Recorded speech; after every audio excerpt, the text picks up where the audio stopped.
Hello, Assalamu alaikum. How are you all? I hope you're all good. Welcome to my YouTube channel, Motivation and Education with Salar.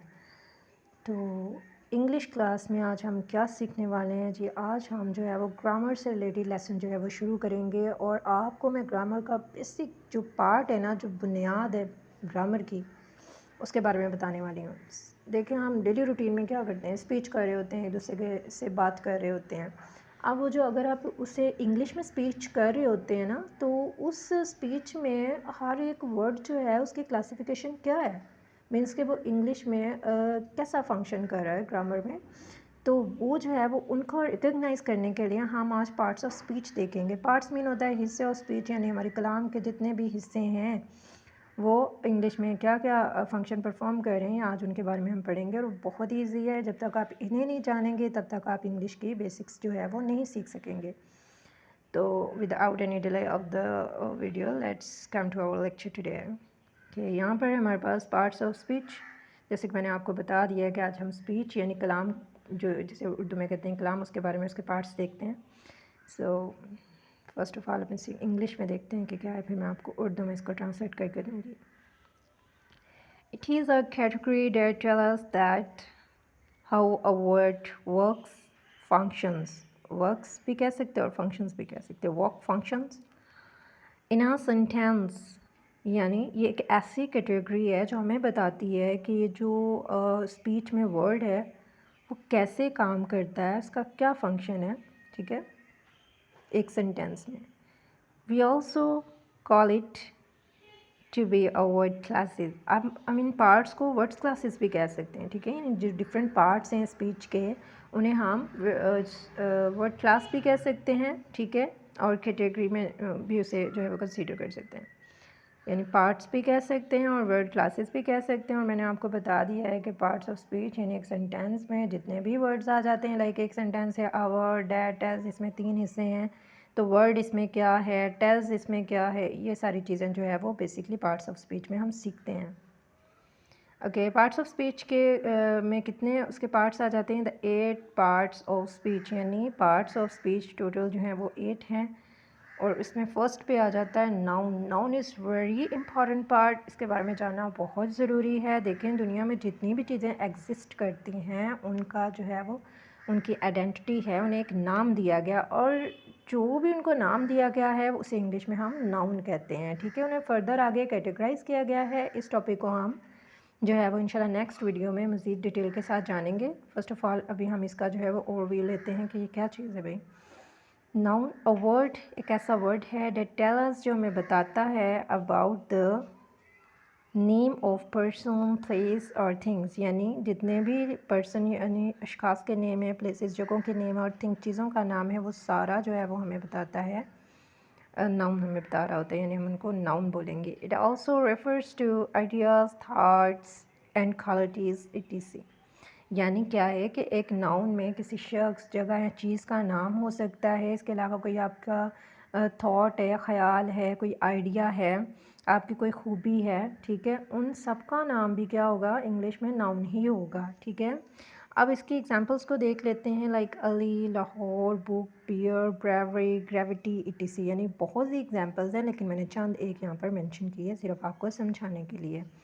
तो describe करती जाऊँ, जैसे अभी हमने कहा था ना कि पर्सन का नेम भी हो सकता है, तो पर्सन में देखें अली। अली आप क्या कहेंगे हम, क्योंकि हमने पढ़ा है कि पर्सन भी नाउन होता है, तो यहाँ पर अली का नेम आ गया, तो हम इसे क्या कहेंगे इंग्लिश की कैटेगरी में, इसे कहेंगे हम नाउन। लाहौर ये भी नाउन है, कैसे पता चला, क्योंकि हमने इसको प्लेस में पढ़ा है कि प्लेस का जो नेम होता है वो भी नाउन है। तो प्लेस जगह ही होती है, लाहौर एक जगह का नाम है, ठीक है। आगे थिंग है, चीज़, कोई भी चीज़, उसका नाम भी हम नाउन में लेंगे। अब कोई भी चीज़ पे हम बुक ले लेते हैं, ठीक है, बुक भी एक चीज़ ही है ना, तो ये भी नाउन गई। बियर एनिमल नेम भी, ज़ाहिर बात है, लिविंग और नॉन लिविंग थिंग जितने भी उनके नेम्स हैं वो नाउन होते हैं, तो बियर एक एनिमल है, तो हम इसको भी नाउन कहेंगे। ब्रेवरी ये आपकी क्वालिटीज़, थॉट्स, आइडियाज़, इनमें जो है वो इनको कैटेगराइज कर सकते हैं, ठीक है। और ग्रेविटी कश शकल जो है, यानी ये भी इसमें थॉट्स यहाँ पे उसमें आ सकता है, ठीक है। तो यूँ इस तरीके से हम जब भी पढ़ेंगे तो पर्सन, प्लेस और थिंग में से किसी का भी नाम आ जाए, आपने उसे सिंपली कह देना कि भाई ये नाउन है। कैटेगराइजेशन आपको नेक्स्ट वीडियो में इसकी मिलेगी। आगे है जो प्रोनाउन, इसका सिंपल मैं आपको बताती हूँ कि आप जो है वो इंग्लिश में एक सेंटेंस में अपना बार बार नाम रिपीट नहीं करना चाह रहे। आप चाह रहे हैं कि बस एक मरतबा आपका नाम लिया जाए, सेकंड टाइम जो है वो आपका नाम रिपीट ना हो लेकिन बात आपके बारे में ही हो। तो इंग्लिश ने क्या किया है कि भाई बार बार एक सेंटेंस में नाम रिपीट करने की जगह कुछ उसने वर्ड्स दिए हैं जिन्हें हम प्रोनाउन कहते हैं, फिर हम उनके लिए वो वर्ड यूज़ करते हैं। यानी एक नाउन की जगह जो वर्ड यूज़ किया जाता है वो हमारा प्रोनाउन होता है। अ वर्ड एक ऐसा लफ्ज़ that takes the place of a noun, जो एक नाउन की जगह ले लेता है, यानी नाउन के जगह इस्तेमाल किया जाता है उसे हम क्या कहते हैं, प्रोनाउन। आप देखें he, she, it, I, we, you, they are examples of pronoun. यानी ये सारे जो वर्ड हैं he, she, it, I, we, you, they, ये सारे क्या हैं, हमारे पास प्रोनाउन है। तो जहाँ पर भी आ जाए he, she, it, I, we, you, they, आपने सिंपल कह देना है कि भाई ये प्रोनाउन है। क्यों? क्योंकि ये नाम नेम की जगह यूज़ हो रहे हैं। फॉर एग्जाम्पल अगर लड़के का नाम आ गया है अली, तो अब हम उसका बार बार नाम रिपीट करने के बजाय हम क्या लिख देंगे उसके लिए, ही। यानी Ali is a good boy, he goes to school. अब अली गोज़ टू स्कूल लिखने के बजाय मैंने उसके लिए उसका अल्टरनेटिव प्रोनाउन यूज़ कर लिया ही। ठीक है। शी, लड़की के लिए अगर यूज़ करना है उसका अल्टरनेटिव प्रोनाउन होगा शी। इट, बेजान चीज़ें जितनी भी नॉन लिविंग थिंग है उसके लिए आप इट का प्रोनाउन यूज़ कर सकते हैं। आई, मैं के लिए, हम के लिए वी, और यू आपका या तुम के लिए आप यूज़ कर सकते हैं, और दे जो है वो के लिए, यानी ज़्यादा लोग हों और आपने वो यूज़ करना हो तो दे यूज़ कर सकते हैं। यानी नाउन की जगह जो आप वर्ड यूज़ करते हैं वो होते हैं प्रोनाउन। नाम को रिपीट करने के बजाय उनके अल्टरनेटिव वर्ड्स यूज़ कर लिए जाते हैं। थर्ड पे है बहुत ही इम्पोर्टेंट पार्ट, वो है वर्ब। वर्ब कोई भी एक्शन, कोई भी काम जो है वो, उसे हम इंग्लिश में वर्ब कहेंगे। A verb is a word, यानी एक ऐसा वर्ड होता है that tells about the action, जो हमें किसी काम के बारे में बताता है। स्टेट ऑफ बीइंग, यानी हालत के बारे में। अक्रेंस, ज़ाहरी उसकी जो है वो हालत वो क्या है उसके बारे में बताता है। ठीक है। वो सारी जो कैटेगराइजेशन है वो आप उस, अगर उस सेंटेंस में आपको इस तरह का कोई भी एक्सप्रेशन मिलता है आप उसे वर्ब कहेंगे। एग्जांपल्स में देखें भाई, गो जाना, ड्राइव कार चलाना, ड्रिंक पीना, एग्जिस्ट वजूद रखना, स्विम तैरना, ये सारे अब क्या हैं, ये एक तरह के एक्शंस हैं। ठीक है। तो जब भी कोई एक्शन आ जाए तो आपने सिंपली इसको कह देना भाई ये वर्ब है, क्योंकि एक्शन मीन्स होता है वर्ब। उसके बाद है हमारे पास फिफ्थ प्रपोजिशन।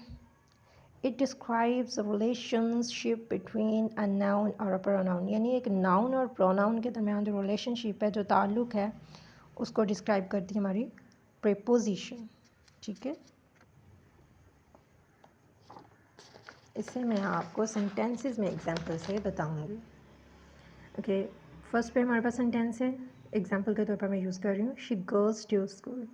देखिए प्रोनाउन का नाउन से रिलेशनशिप कैसे वो जाहिर करती है सेंटेंस में इजीली पता चला। अब देखो शी क्या है, मेरे पास प्रोनाउन है। स्कूल मेरे पास क्या है, नाउन।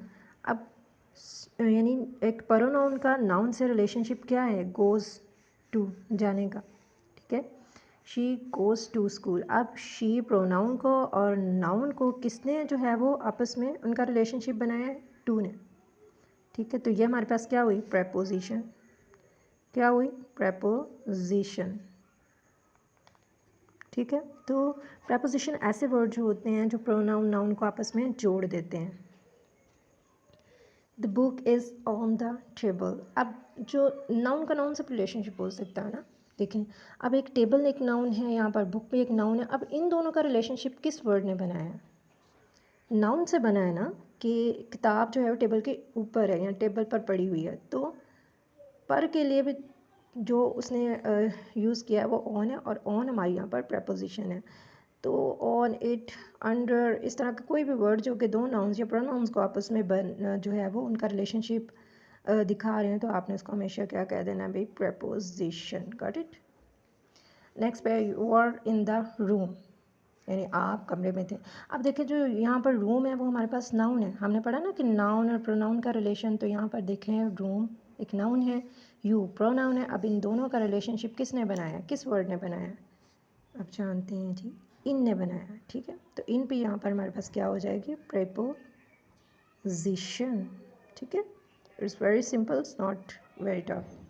आगे देखें, इसकी एग्जांपल्स देख लें आप। In, on, at, around, to, upon और एग्जांपल्स ऑफ प्रपोजिशन। मतलब ये एक बहुत ही टॉपिक जो हैं वो बहुत ही ज़्यादा गहरे भी होते हैं, इनके अपनी अंदर बहुत ज़्यादा नॉलेज होता है। ये तो सिर्फ एक ओवरव्यू के तौर पर मैं आपको दे रही हूँ। जब आप इनको फर्दर पढ़ोगे आगे मैं वीडियोज़ में आपके साथ शेयर करूँगी तो फिर आपको पता चलेगा कितनी यूज़फुल चीज़ें हैं ये।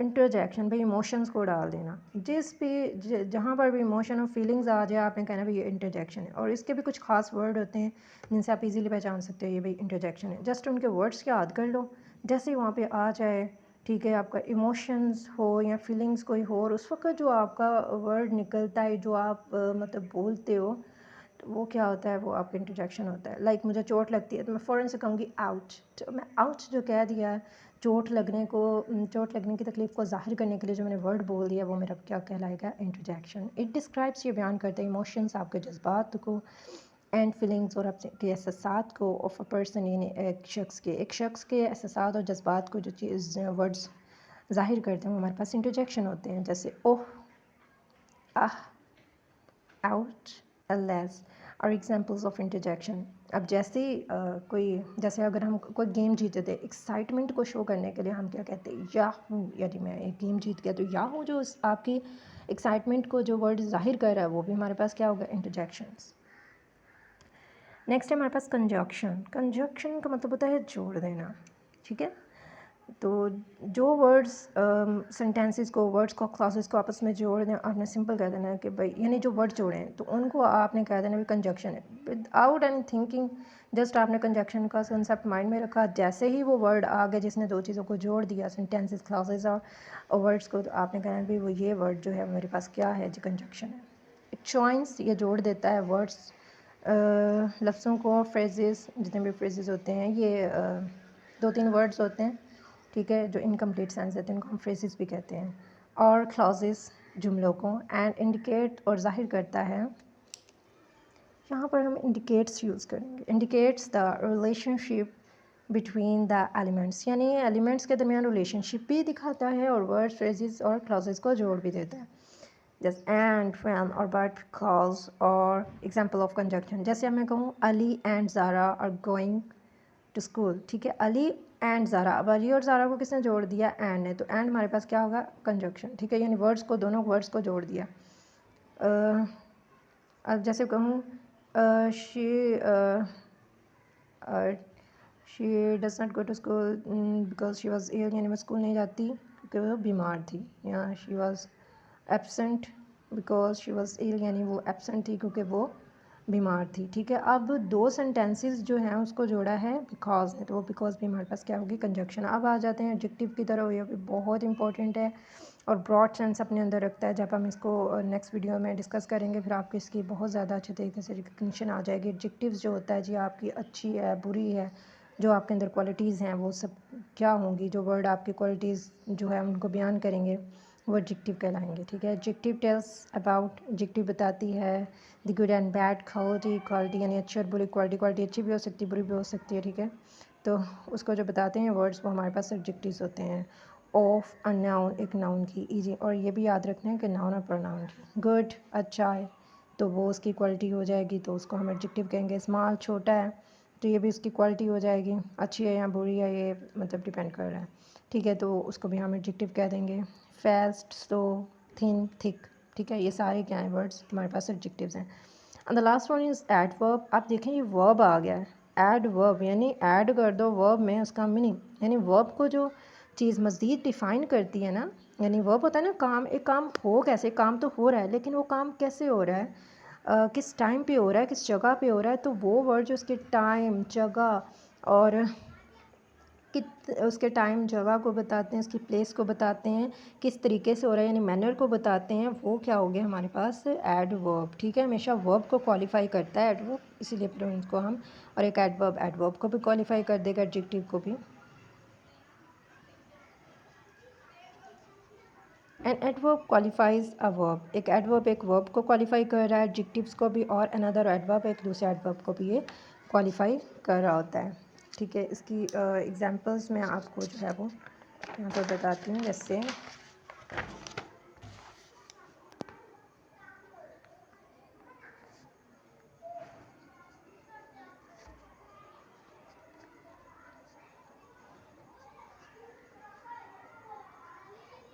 अब यहाँ पर मैंने लिखा है शी गोज़ टू स्कूल, वो स्कूल जाती है, लेकिन कैसे जाती है? स्लोली, आहिस्ता। ठीक है, तो गोज़ यानी जाने का काम किस तरह हुआ है? स्लोली, उसका मैनर है आहिस्ता। ठीक है, तो ये हमारे पास क्या हो जाएगा? एडवर्ब, क्योंकि ये किसको डिफ़ाइन कर रहा है? स्लोली को। ठीक है, इसी तरह बहुत से वर्ड्स हैं, जैसे ये इसकी एग्जांपल हो सकती हैं। Often, slowly, likely, seldom. ठीक है, ये सारी क्या हैं कि कुछ एग्जांपल्स हैं जो आप एडवर्ब में कंसीडर कर सकते हो। तो यहाँ पर मेरा आज का टॉपिक ख़त्म होता है। तब तक के लिए मुझे दीजिए अल्लाह हाफ़िज़। अगर आपको मेरी वीडियो अच्छी लगी हो तो प्लीज़ मेरे चैनल को सब्सक्राइब कीजिएगा, वीडियो को लाइक एंड शेयर करके कमेंट ज़रूर कीजिएगा।